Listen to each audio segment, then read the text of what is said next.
In my last video, I talked about a series of guitar-based rhythm games called Guitar Freaks. If you haven't seen that video, the link is in the description. Normally I wouldn't start a video by pointing you away from it, but I feel like that series is important context for what we're about to look at. If you don't want to watch that video, here's a brief summary. Guitar Freaks is an arcade game developed by Viva and published by Konami. The game uses a guitar-shaped peripheral similar to that of Guitar Hero and Rock Band, but it predates those series and is essentially the pioneer of guitar games. I bet you're asking, what does any of this have to do with this video?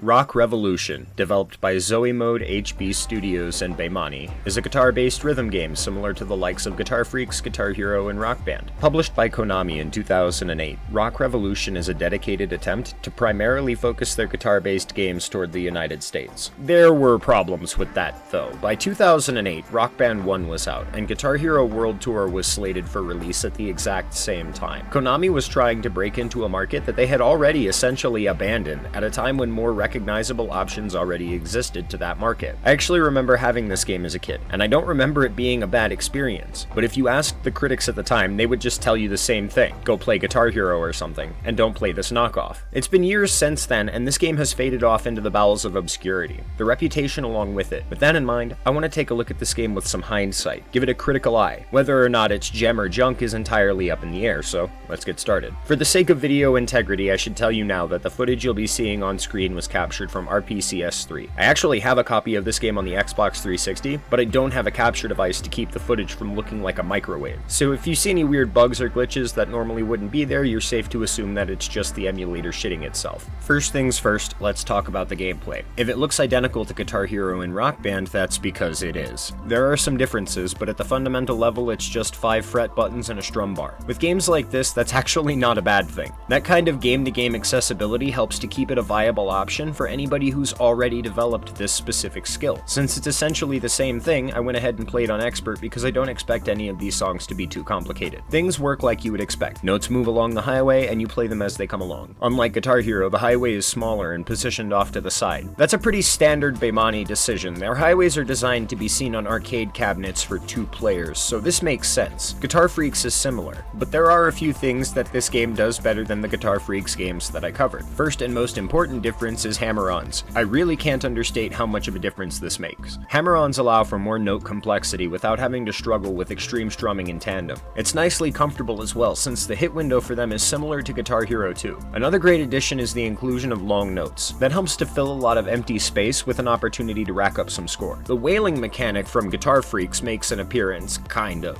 Instead of tilting the guitar when you see a wailing icon, you just fill up the ambiance meter and activate it. It looks like star power, but it doesn't function the same way. Instead of hitting specific notes to fill the meter, it fills naturally by holding a note streak. Once you have it, it's best to use it during a held note to maximize the effect. It's much more brief than star power, and you can't rely on it as a way to come back from a bad spot. That's perfectly fine, since the challenge is decent and not overwhelming. The setlist is hard to describe. It's a very America-focused list. There's a good mix of rock, punk, country, and it feels like they couldn't really nail down a target audience. The songs feel like they were selected to gauge the waters. Hearing feedback about it is probably what led to half of the DLC being Pantera. Nevertheless, it isn't bad. I also don't hate the covers as much as the critics apparently did. They aren't flawless for sure, but they aren't terrible either. Those covers give this game a feeling of personality similar to the first Guitar Hero. We knew that the covers didn't sound as good, but we loved it anyway because that's just a part of what it was. I think this game's biggest reason to look back is these covers, because they're unique to this experience. Despite my praise for what it does well, this game suffers from a severe fatal flaw, an oxymoron of logic. The most unique feature about Rock Revolution is just how generic it is. Seriously, when compared to Rock Band or Guitar Hero, it looks like a cheap clone made in a hurry. The funniest thing about that is that Guitar Freaks, the game that this is most similar to, is the game that Guitar Hero was inspired by. So in reality, Konami just made a generic copy of their own game with a couple of creature comforts from other games. Bro, imagine bootlegging yourself with other people's ideas. This whole thing is such a weird situation. Even weirder than that is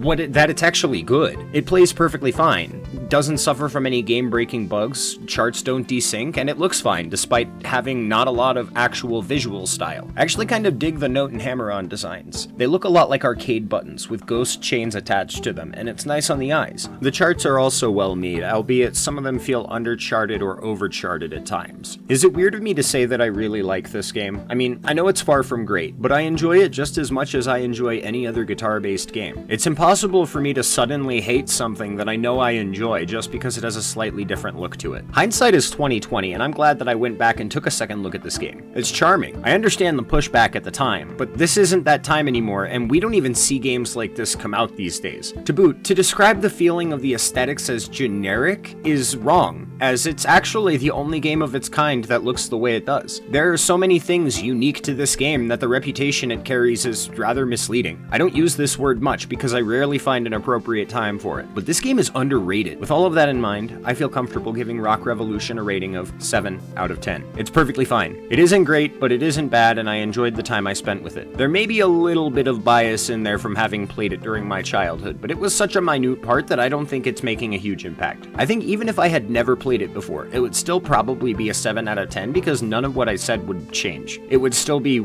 a one-of-a-kind take on a familiar kind of game, and I can appreciate that. I actually feel really bad for the teams who worked on it because they made something awesome here, and it pretty much got shit on based on false pretext. The reputation for this game amounts to, it's a clone of Guitar Hero, and that is 90% absolutely true. But Guitar Hero is a clone of Guitar Freaks. When you think about it, all Konami did was utilize what they learned from clones of their own games to make a good game for a different audience. Thinking of it as a ripoff is misinformed at best. Now that we're done with that, I want to talk a little bit about the progress so far. As of this video, I've covered 73 games, and that's quite a substantial amount. I've stuffed my noggin with so much video game knowledge that I'm not sure how much room I've got left up there. That being said, I don't intend to slow down either. I've got something really special planned for the 100th game of the series, and even more stuff planned for beyond that. First though, we need to actually get there, and I've got a few more things lined up for the near future. Until then, thank you, and have a nice day.